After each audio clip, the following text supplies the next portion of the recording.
guys, we are back with a brand new episode on the channel. We are the Fact Finders, and today we are going to learn about atoms. The smallest particle of a chemical element is an atom.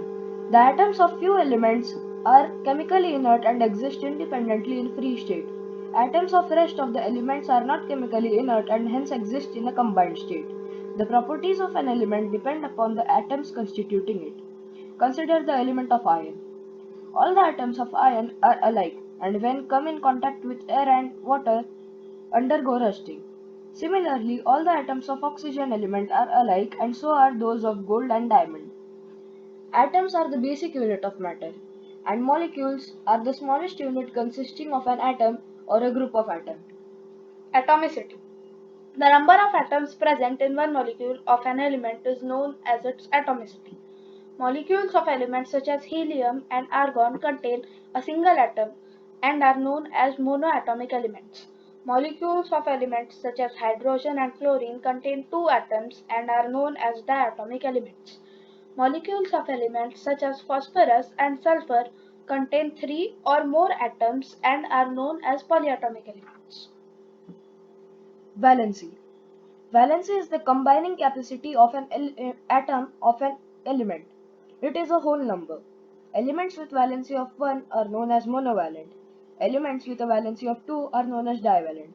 Elements with a valency of 3 are known as trivalent. Those with a valency of 4 are known as tetravalent and those with a valency of 5 are known as pentavalent.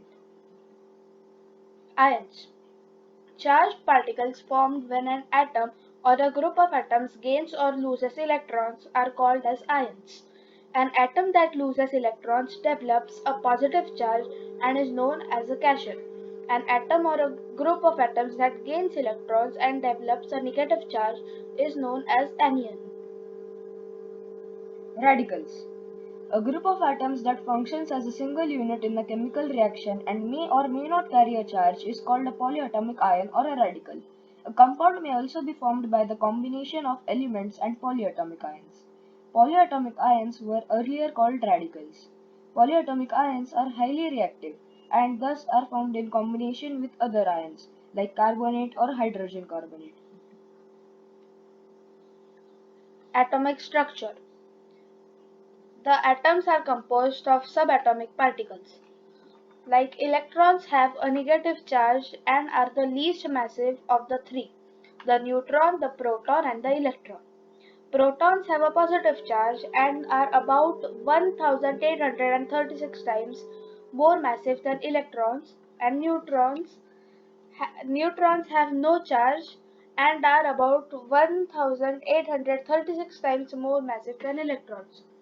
Protons and neutrons are located in the center of an atom, called the nucleus. Electrons are arranged around the nucleus according to their energy levels. These energy levels are also called shells. The outermost shell of the atom is known as the valence shell, and the electrons present in it are known as valence electrons. The number of protons in an atom of an element is called as its atomic number. The total number of protons and neutrons present in the nucleus of an atom of an element is called its mass number. Modern atomic theory. Several changes had been made to Dalton's theory. Dalton said atoms of a given element are identical in size, mass, and other properties. Atoms of different elements differ in size, mass, and other properties. Modern theory states atoms of an element have a characteristics average mass which is unique to that element. So here are some points of the atomic theory. Atoms are building blocks of elements, similar atoms in each element, different from atoms of other elements. Two or more different atoms bond in simple ratios to form compounds. The periodic table. This is the periodic table. The periodic table is an arrangement of all the elements in a tabular form. It has 118 confirmed elements of 2019. In the periodic table, elements are arranged in order of their atomic number, usually in a row, so that elements with similar atomic structure and similar chemical properties appear in vertical columns. Let's recap. So, what is an atom? Atoms are the smallest particle of matter. What is an element? Elements are made up of only one type of atom. What is a molecule? Molecules are combinations of atoms. What is a compound? Compounds are made up of different types of atoms. What are some examples of these? Comment down below. So thank you for watching the video. Be sure to like and subscribe the channel, and sayonara.